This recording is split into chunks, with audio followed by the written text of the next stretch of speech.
창세기 25장에 나오는 두 형제 이야기. 오늘은 이 이야기 속으로 함께 깊이 들어가 보려고 합니다. 이건 단순히 오래된 이야기가 아니에요. 유산, 선택, 그리고 우리가 인생에서 정말 무엇을 중요하게 생각하는지에 대한 시대를 초월하는 교훈을 담고 있거든요. 여러분, 혹시 이런 경험 없으신가요? 정말 찰나의 선택 하나 때문에 두고두고 후회하는 거요. 오늘 우리가 살펴볼 이 고대의 이야기는 바로 그 순간의 선택이 한 사람의 인생을, 아니 한 민족의 역사를 어떻게 바꾸어 놓았는지 생생하게 보여줍니다. 자, 그럼 본격적으로 이야기 속으로 들어가 볼까요? 이 이야기의 시작은 놀랍게도 한 사람의 인생의 마지막에서 출발합니다. 바로 믿음의 조상 아브라함이죠. 그는 이제 자신의 삶을 마무리하면서 자신이 남길 유산을 아주 신중하고 세심하게 정리하고 있었습니다. 여기서 정말 중요한, 어떻게 보면 좀 놀라운 구분이 드러나는데요. 아브라함은 아들 이삭에게는 자신의 모든 소유를 주었지만 다른 아들들에게는 선물, 즉 재물만 주어서 멀리 떠나보냅니다. 이게 뭐를 의미할까요? 이삭이 받은 건 그냥 돈이나 땅이 아니었던 거죠.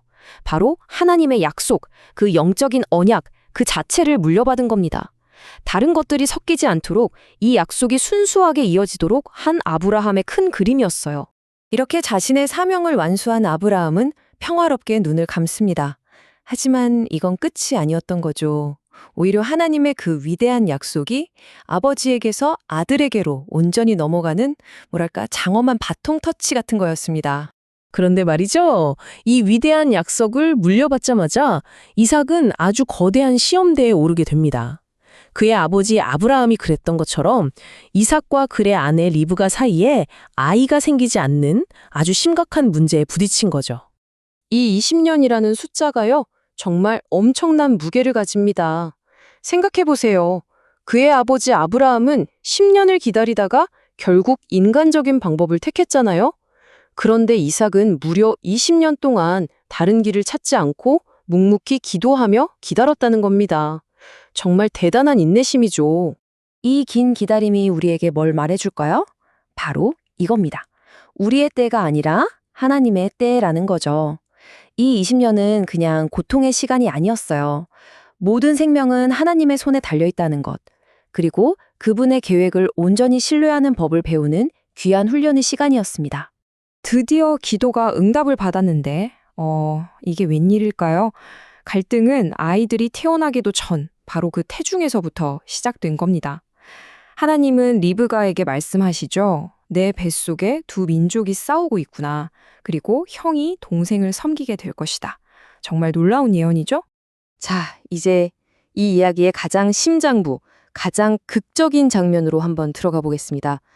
아버지에게서 물려받은 그 소중한 유산이 두 아들, 에서와 야곱 사이에서 운명적인 선택의 순간을 맞이하게 됩니다. 보시면 아시겠지만 이 두 형제는 정말 달라도 너무 달랐어요.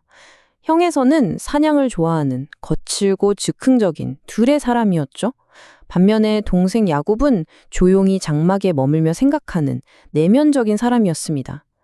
한 명은 지금 당장을 중요하게 생각했고 다른 한 명은 미래의 약속을 가슴에 품고 살았던 거죠. 이 차이가 곧 벌어질 사건의 모든 것을 설명해 줍니다. 여기서 우리가 꼭 짚고 넘어가야 할 게 있어요. 이 장자권이라는 게 그냥 재산 좀 더 받는 그런 수준의 이야기가 아니라는 겁니다. 이건 가문의 영적인 리더가 되는 권리이자 아브라함과 이삭을 거쳐온 그 하나님의 약속을 이어갈 신성한 책임이었어요. 한 민족의 미래가 걸린 문제였죠. 결국에서는 아주 극명한 선택의 기로에 서게 된 거죠.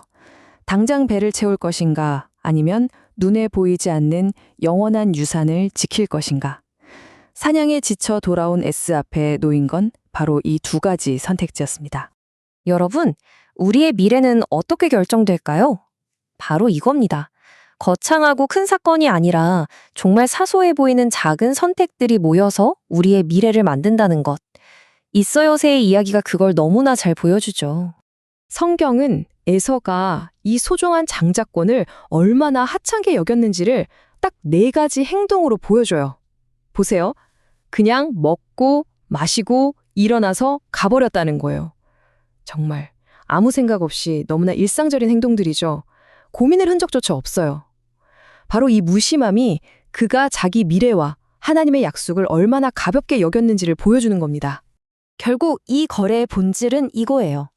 눈에 보이는 팥죽한 그릇, 그 순간의 허기, 그 순간의 욕망 때문에 눈에 보이지 않는 그 영원한 하나님의 약속을 그냥 던져버린 거죠. 자, 이제 이 이야기가 수천 년의 시간을 건너와 바로 오늘 우리에게 묻고 있습니다. 여러분의 팥죽한 그릇은 무엇인가요?